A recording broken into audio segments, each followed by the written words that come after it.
He's a liar. He's a cheat, even cheating members of his own family. He's a deceiving, dirty trick scoundrel willing to stoop lower than anyone can imagine, stealing whatever he wants, but especially money and power. And yet Jacob is one of the patriarchs of our faith, of 3 religions. He's a man who demonstrates how unbelievably far our God will go to show undeserved grace.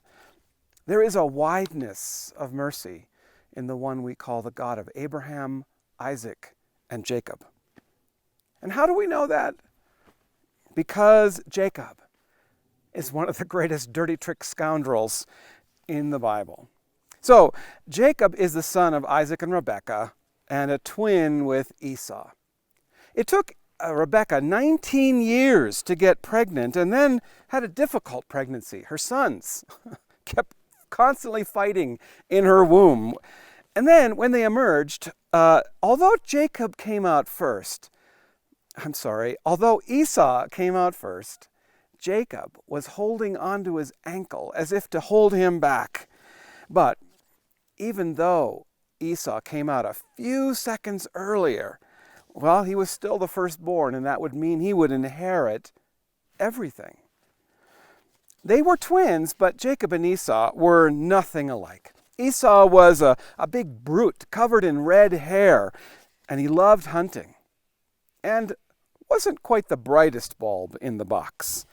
Jacob was smaller and quieter, the brains who preferred staying among the tents. Isaac preferred his son Esau because he loved how he went hunting for his favorite game, venison. And on the other hand, Jacob was his mother's favorite. Jacob could never get over how a brute like Esau would inherit the family fortune. So he came up with a way to trick Esau out of his birthright. One day, Esau came home from a long, unsuccessful hunt, and he was starving. And Jacob just happened to be cooking a batch of lentil stew, which Esau could smell as he came near, and Esau demanded some. But Jacob said not unless Esau swore an oath to give up his birthright. Esau agreed. He reasoned that a birthright would mean nothing if he had starved to death. When he later realized that he had just been tricked, Esau was enraged. But an oath was an oath. And so Jacob will inherit the family fortune. But Jacob wasn't satisfied with that. He wanted more. Because more important than the birthright, he wanted the power that came from being named the leader of the tribe. And that would come in the form of a blessing upon the father's deathbed. It was conferred as a blessing on the deathbed. And without that blessing, well, Jacob may have gotten the money, but Esau, as the firstborn, would still have the power. So at the point at which Isaac finally lay on what he thought was his deathbed, Esau wanted to make sure he didn't get tricked out of this one. And so to seal the deal, he told his dad he was going to go hunting for some of his favorite game, venison. And Rebekah overheard the conversation. And she called in Isaac, and they conspired to trick Isaac. Isaac was blind. So while Esau was out on the hunt, Rebekah told Jacob to slaughter a goat and that she would cook it to taste like venison. And then they dressed Jacob in Esau's clothes and put goat skin on his hands and around his neck so he'd feel hairy like his brother. So Isaac ate the fake venison. He felt the hairy goat skin when they embraced. But he was curious why his voice sounded like Jacob. So he asked, "Are you really Esau?" Jacob lied and said yes.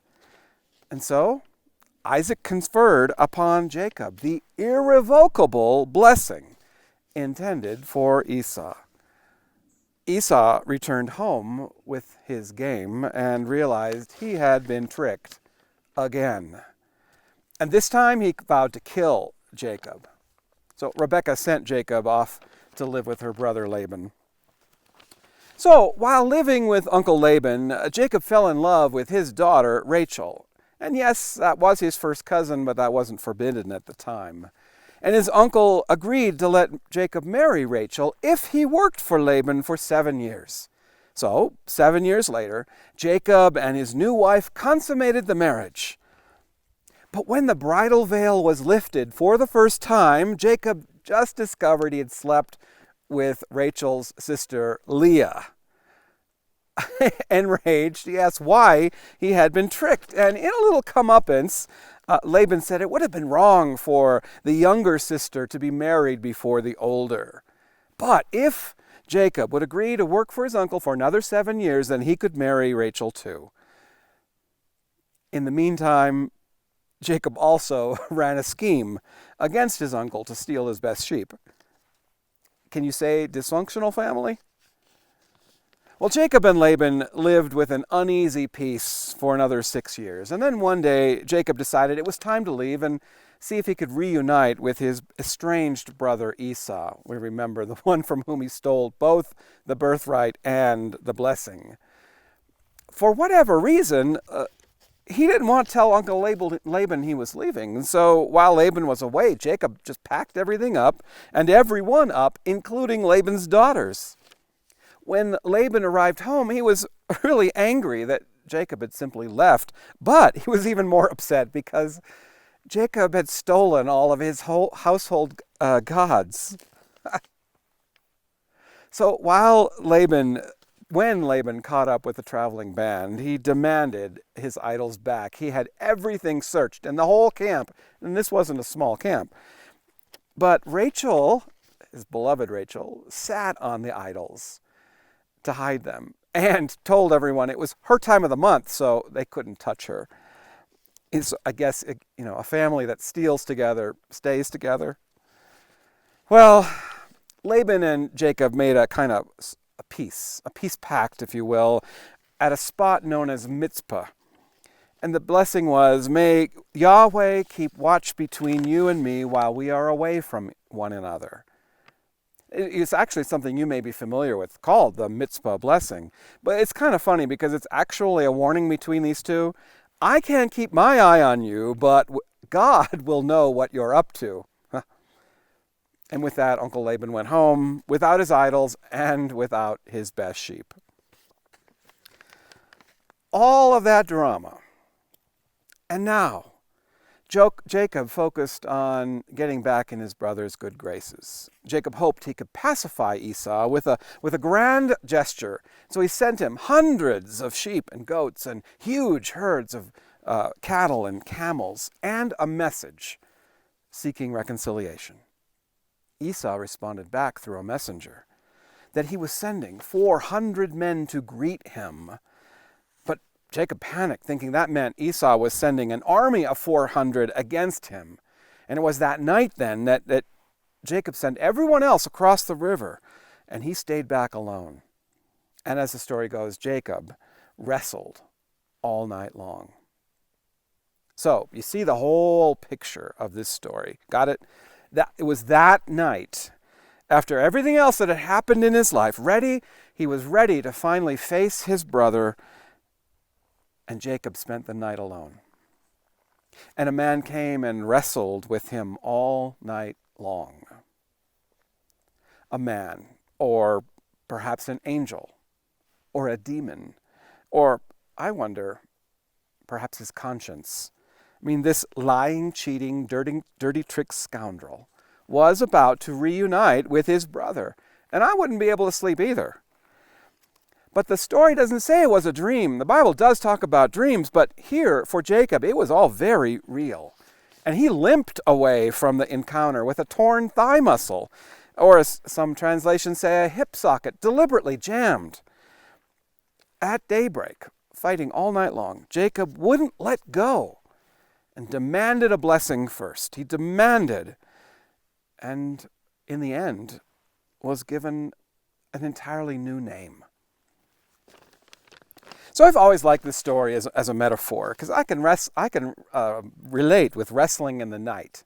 Perhaps it's a question of faith, or perhaps it's a struggle before having to make a big decision, or perhaps a question of conscience about how can I make things right. Haven't you ever wrestled in the night with questions like that? Lately a lot of us have had trouble sleeping. And that's why I now go to bed watching reruns of Mary Tyler Moore instead of Rachel Maddow. I have to put something good in my head to be able to go to sleep. And it's also why I've tried now to stop doom scrolling. Doom scrolling is, rolling through your phone to see what new outrageous thing has just been done to destroy democracy. But, that just leaves me rolling around in the bed, tossing, turning, angry, and wrestling with the question, what can we do about this? And how much worse is this going to get? And feeling helpless and hopeless is not a good way to try to fall asleep. So it would make sense that Jacob wrestled all night long worrying about how Esau would greet him. But to his amazement, Esau came running to greet Jacob with affection and invited him to settle in the same land with Esau's clan. He welcomed his cheating, dirty trick scoundrel of a twin brother with open arms. In the past, I've thought this was always a representation of Jacob wrestling with issues of faith, a struggle with faith, or as I said, perhaps a question of struggling with our conscience, priorities, decisions, and that is one way to look at it. But, as I wrestled with the text this time, I thought of the parallels with the story of the prodigal son. You remember, in the end, the father of the prodigal son didn't focus on what his son had done wrong. Instead, he welcomed him with open arms.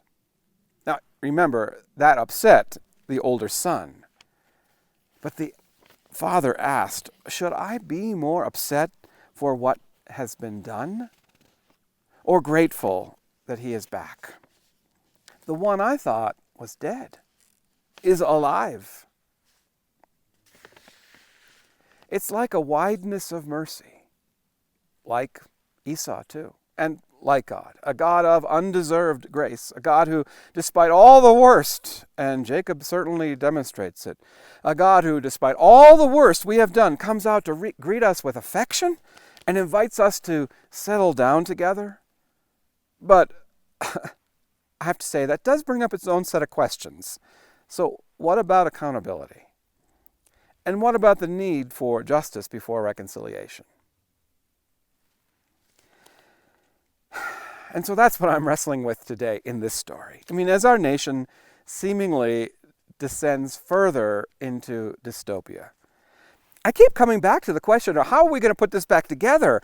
How in 6 months or God forbid, 4 more years are we going to heal our nation? Esau welcomed his cheating, dirty trick scoundrel of a twin brother with open arms. Of course, I also have to remember that Esau did have a couple of decades to think about their reunion before seeing Jacob again. And it may take us 20 years to even explain what is going on in this era through which we are living, let alone heal from it. And yet, setting that aside, it is still our hopes and dreams for healing and reconciliation that will move us forward. Because I don't want to live forever with a grudge or a chip on my shoulder. And when all is said and done, what will be more important?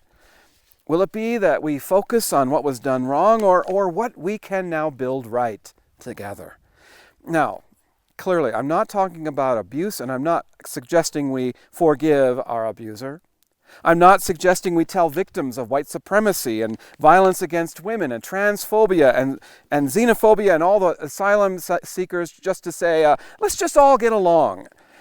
Give up your demands for justice so we can have some peace. No, that's not at all what I'm saying. And I'm also not suggesting we ignore the actions of governors whose fealty to the president is enabling waves of infections and needless deaths, and those who are demanding children be packed into schools just to see how that'll work, just like they rip children away from their mother's arms and pack them in cages.